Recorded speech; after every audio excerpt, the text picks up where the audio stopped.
Trump says he's pro-life, but he takes the NRA blood money. NRA, which is only interested in making a profit and making money, they don't care about people's lives. Trump says he's religious, he's evangelical. Yet I mean, he's terrible. He lies on a daily basis. He lies several times a day.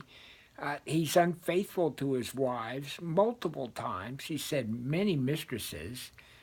He's just lazy. He doesn't want to learn anything.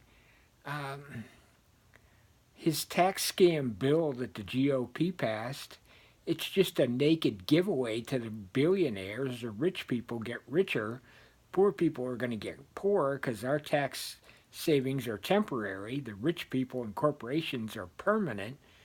He's just a terrible president. And Russia, there are so many ties to Russia in his campaign and his business dealings, and he keeps denying any of it.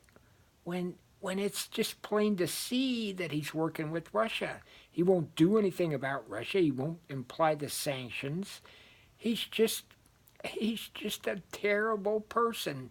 He's a terrible president. He's selfish, greedy, lying, breaks every commandment there is, and he still gets support. Wake up, people. Wake up. He's a lying SOB.